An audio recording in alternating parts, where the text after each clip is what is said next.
Okay, I'll give you what intel I have, which is not much, about the last 24 hours about the Russian invasion into Ukraine.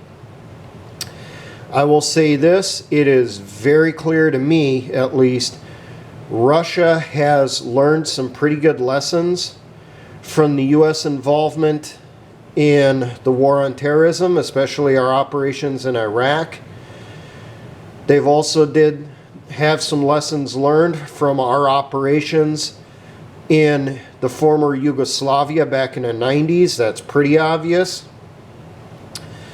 And we'll find out soon how much they learned from their fighting in Georgia and Chechnya. That'll be really noticeable once they start fighting in the cities.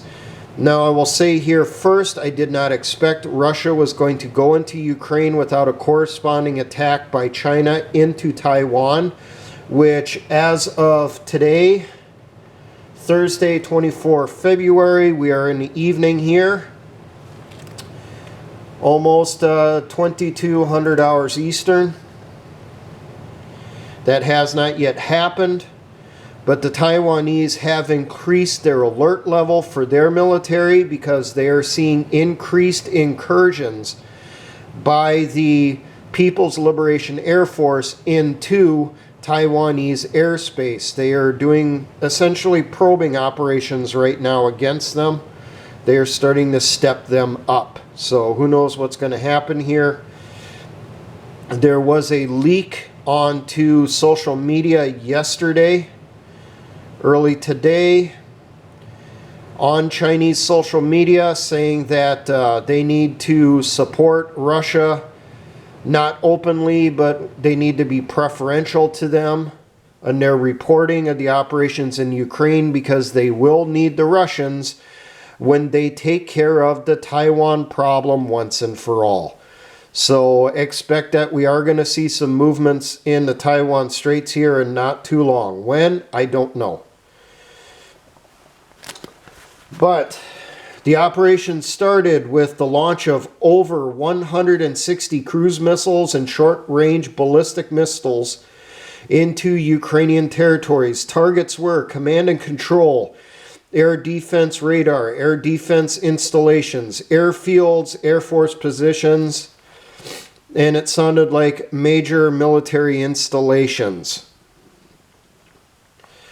They were doing a pretty good job of avoiding civilian casualties, avoiding that collateral damage, which amazingly seems to be upsetting the press in the West. It's pretty disgusting how it's being covered. Now, we've seen now ground troops have been committed out of the Russian naval base down here in Sevastopol. They're sending naval infantry north up in through the Crimea. We are seeing an assault out of Donbass of Russian forces and separatists going west. I anticipate here they're trying to secure the rest of the Donbass region that is not under separatist control. Reporting, that's where reports are, that's where some of the heaviest fighting is going on currently. We are also seeing Russian armor advances out of Belgorod in Russia going towards Kharkov. So they're traveling southwest. They are meeting heavier resistance by Ukrainian armor troops up in here than what they had anticipated. And we're also seeing, this is something I figured they would do, a heavy armor push out of Belarus along with the Belarusian army. They've attacked through the Chernobyl exclusion zone right here, moving south to Kyiv. Reportedly, it took them about 2 to 3 hours to secure the Chernobyl area. The Western press is freaking out about that, but seriously, do you really believe the Russians are dumb enough to do something to the Chernobyl reactor to radiate the whole fucking area, you idiots. I think one of the reasons why they attacked through there is because it's a military exclusion zone. There's very few civilians in that area. It's going to be kind of open. They're going to meet less resistance because it's completely unexpected. Now, there was early their time an air assault on an airfield north of Kyiv called Gostomel, which I doubt is on the map here, but it's supposed to be between Chernobyl and Kyiv is what I'm guessing. The Russians sent in at least 20 heavy helicopters, likely Mi-17s, supported by helicopter gunships. They did an air assault onto the airfield, secured the airfield. Russian, or I should say Ukrainian paratroopers were then sent in with orders to counterattack and secure the airfield, and reportedly they have. So that is a huge strike on the Russians on that one. They should have had a follow-on operation coming in right behind that main with reinforcements to secure that area, because you are literally right outside the capital. You should have expected heavier resistance on that. And quite frankly, if I was running the operation, I'd make sure to secure the airfield, and then as soon as it got dark, I'd start dropping BMD 2s and BMD 3s right on the frickin' runway, and then bringing in more troops. Now, reportedly, the armor push out of Belarus is right on the outskirts of Kyiv right now. Reportedly, some Russian troops are starting to enter the outskirts. This should not be a surprise, because Kyiv was only like 60 miles south of Belarus. They did not have that far to travel. And the bulk of the Ukrainian army is deployed east of the Dnieper River here in eastern Ukraine. There wasn't too much left up here to cover the northern border.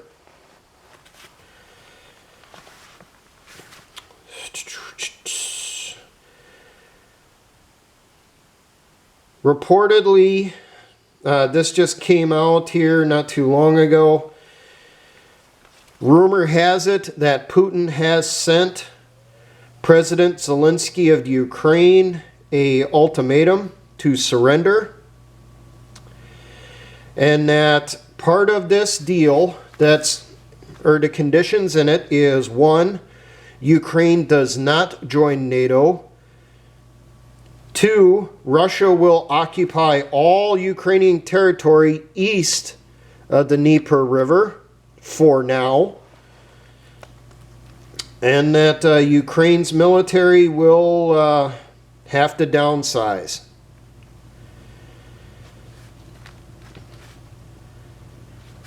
Now, the Ukrainian government a few hours ago sent out a notice to their citizens. No males between the ages of 18 and 80 are allowed to flee the country. Males between the ages of 18 and 60 are being mobilized, required to fight. They're doing a 100% mobilization of the country now.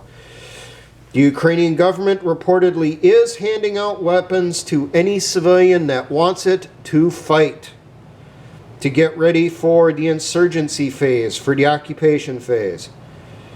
Now, it should be mentioned of the weapons that we sent to Ukraine over the last month, the javelins that we sent in, and Stingers, and the British sent in NLAWs, and then you had other equipment and supplies flowing in.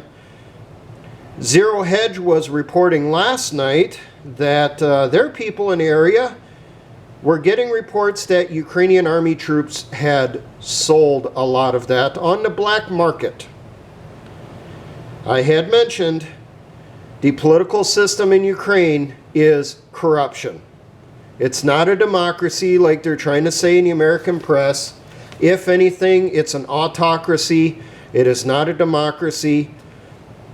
President Zelensky jails opposition leaders and jails the media that puts out information that does not support him or the government's motives.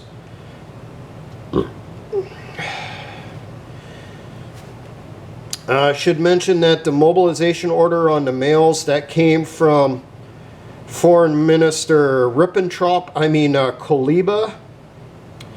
But now they're starting to turn around on that. They're trying to say that the order came from President Zelensky.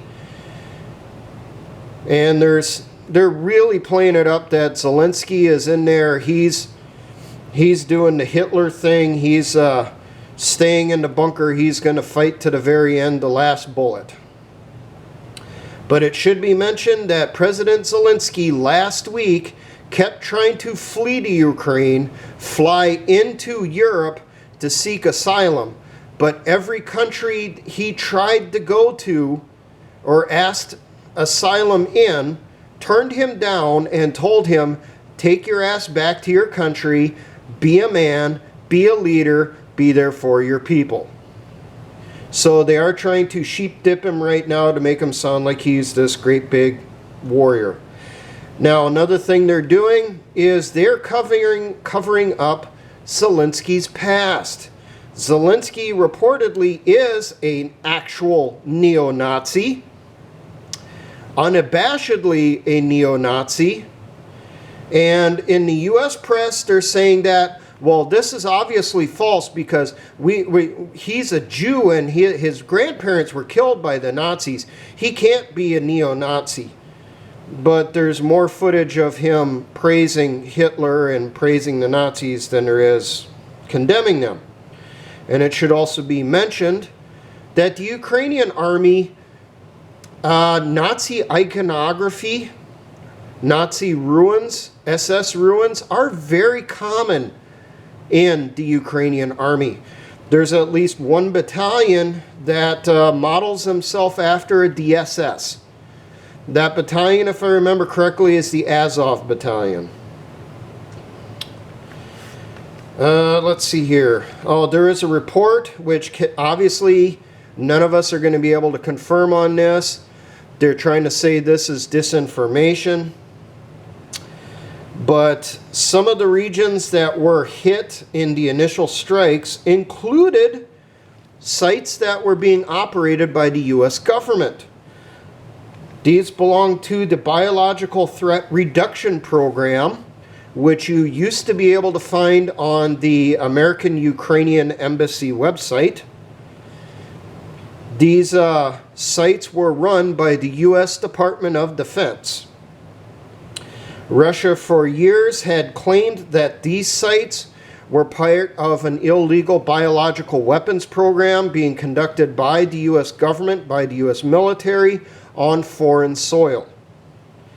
These sites were hit in some of the initial barrages of cruise missiles and short-range ballistic missiles launched against Ukraine. Sites that are mentioned are Odessa. Let's see if I can find it. I looked it up here before. Vinnytsia. Uzhgorod, which I cannot find on the map. There's supposed to be 3 labs around Lviv, 3 labs around Kyiv, Kherson, which I can't find, Ternopil, which I had found earlier, but I can't find it now. There's supposed to be a lab over here in the east, in the Crimea area near Luhansk, with likely other locations included one around Kharkov and one around Mykolaiv. We cannot confirm, obviously, that these are actual bioweapons facilities being run by the U.S. government, but the U.S. Embassy in Ukraine mentions the U.S. military runs labs in those areas to research biological agents, man-made and natural. Now, there was reports that Mariupol had fallen, and so had Odessa. Mariupol to separatists out of Donbass. This cannot be confirmed. It's believed that there's fighting going on in the area, but they have not secured it. Landings were reported around Odessa, but this has been denied by the Ukrainian Ministry of Defense, saying that no landings have yet occurred. There is reports of incursions being committed by Russian troops stationed on the border of Moldova into southwest Ukraine, but those are considered to be pretty minor, more than likely just diversionary assaults. The main push is going to be Kyiv. If they take Kyiv, they're going to try to end the war quickly. That's one of the reasons why I figured they tried to take that military airfield near Kyiv. I did that video on the Russian-Ukrainian situation a few weeks ago. Part of it that I had to drop because the video went too long was my anticipation as to what was going to happen with the invasion. And I had anticipated they would do paratroop drops around Kyiv to try to cut off the major highways, security airfields, while you did a major armor push out of the north to relieve them, because paratroops cannot last a long time. Estimations are typically 48 to 72 hours max before they get overrun by local troops, so they have to be relieved fairly quickly. Well, the paratroopers that were brought in, the 20 helicopter loads, were definitely wiped out very quickly. Probably a lot quicker than the Russians anticipated. I still think most of the border, there is fighting going on as local units are getting pissed off and they're attacking each other full bore right now. They may not be part of the offensive, but they're trying to cause as much damage on each other as they can. Ukrainians hitting the Russians, Russians hitting the Ukrainians. I still think that they're going to try to tie down as much of the armor here, much of the army as possible, east of the Dnieper River, while they try to take Kyiv, try to capture as much of the government as they can inside the city, and then get them to surrender. It has been cited that the Russian economy cannot support a long-term war, especially long-term conventional war, that it needs to be quick. And quite frankly, I think we're seeing that right now. They're doing a pretty good job of it. I anticipated that they would not reach Kyiv until the second day. Reportedly, they were already in the outskirts before nightfall on the first day. So they did pretty goddamn good there. Now, response from NATO so far. Ukrainians are trying to flee into Poland, which is a NATO member. They're also trying to flee into Moldova and Romania. No word as to what's going on the Romanian border. No word as to what's going on the Moldovan border. Reportedly, Poland has closed their border now, and they are not allowing refugees in currently. The United States, 82nd Airborne, is deploying more troops directly into Poland. 3rd Infantry Division is being sent out of Georgia into Germany. Sounds like we got a brigade or two from the 82nd going to join the troops already on the ground in Poland. And it sounded like at least one armor brigade or one infantry brigade from 3rd ID is currently being flown into Germany. Troops stationed in Germany have been ordered by Biden to deploy into Poland.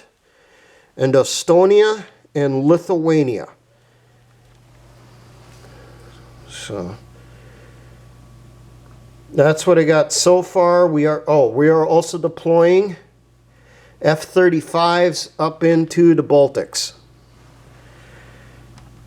There is lots of warmongers on the media right now saying that we need to declare war against Russia immediately. And some of them are saying that at a minimum we should launch a massive cyber attack against Russian infrastructure as punishment for what they're doing in Ukraine. These idiots do not realize that launching a cyber attack on the scale that they are asking for is a strike against the Russian military. It is an act of war. And Putin has already said what his response will be if we attack Russian troops. Now, I do not support Putin in the invasion, and I also do not support the Nazi Ukrainian government. My feelings is that, quite frankly, the separatists in these regions over here, this region was not even part of the Ukraine until the 1960s, when Khrushchev gave Ukraine this area to try to build up the Ukrainian economy and get their support, because the Ukrainians supported Nazi Germany during the war. And they provided a hell of a lot of troops to fight the Russian army in the SS of Hitler's army. As far as I'm concerned, these people over here, if they don't want to be part of Ukraine, fine. Let them join Russia, because, yeah, I think at this point we're going to say that, yeah, they don't want to be there. Just let them have that area, let them be, and then let Ukraine be. What I think is going to happen, they're going to take Kyiv. Some of the government will get out. They will, quote unquote, do a resistance. There'll be the government in exile. Russia will secure all area east of the Dnieper River. They will take care of all of the Ukrainian troops in there, and I got a feeling it's going to get to a point that after the capital falls, the troops in the east here, the regular formations that are getting hit by the Russians, they're going to throw down their arms and they're going to retreat. Except the ones that are actually from this area, they'll stay and fight because they're on their home territory. Because if the capital's gone, president's been secured, you know, you could consider it a lost cause. I think Ukraine will become a puppet state again, and quite frankly, I don't see an issue with that. Do you? This whole fight, regardless of what the media said, what have I said repeatedly in videos was Putin's main demand. His main demand was that Ukraine could not or should not join NATO. And you know what? That makes perfect sense. Because would we want Mexico or Canada to become allies openly of China or Russia and allow their troops and their missiles and their air forces to be stationed right on our border? Well, Russia does not want NATO right on their border. Granted, these are NATO members over here, but there's not much that can be done out of there. But this area here,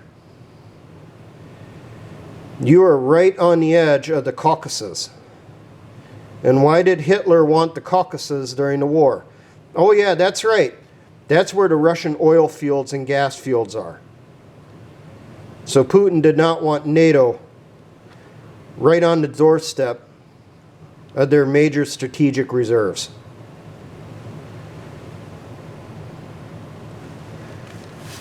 We need to de-escalate this as much as possible, as quick as possible before things get out of hand. Committing U.S. troops into this fight is a death sentence, not just for the troops going in, but for the country. because it will escalate very, very quickly to nuclear exchange. Reportedly, a former White House doctor has come out today and stated that he does not believe Biden is mentally fit to handle the situation. And he cites what all of us have seen over the last year. And I highly agree. I got a feeling we're going to see Biden deposed here in not too long, especially depending on what the outcome is here in Ukraine. But I'm more worried right now that Dementia Joe, we've seen it more than once during the press conferences. When he gets kind of a brain lock, you see this with people that have dementia and Alzheimer's. If they can't understand something, they'll try to cover up that they don't understand it or can't give you the answer by getting belligerent. And we have seen that with Biden more than once. I'm concerned that the pressure is going to get to him. And remember, he has access to the nuclear football. If you don't know what it is, look it up. And do we really want Mr. Potato Head going into Dementia Rage episode and be the first one to launch a nuclear war? So, when this conflict's all done, I got a feeling we're going to get a lot of lessons learned on this. Some lessons that we've seen so far is that the anti-tank weapons that we sent to Ukraine have been actually successful so far with knocking out Russian tanks, at least the ones that they didn't sell on the international arms market. And we are seeing Stinger missiles are bringing down Russian fixed-wing and rotary-wing aircraft. Exact numbers are not being published yet, but there is plenty of footage out there of Russian aircraft being chased by Stingers and also receiving heavy ground fire from likely 23 millimeter and larger autocannons on the ground. That's what I got for today. We'll see if I'm going to be able to put out another video tomorrow with any updates. Just a recap, Russian troops, naval infantry coming up north out of Sevastopol, Crimea. Separatist Russian troops attacking west out of the separatist regions of the Donbass. Russian armor columns coming out of Belgorod towards Kharkov. And that's got some heavy fighting going on there. And then we have armor column coming out of Belarus is already on the outskirts of Kyiv. Now, for all my engineer brothers in the Patriot and militia movements, always remember, essayons.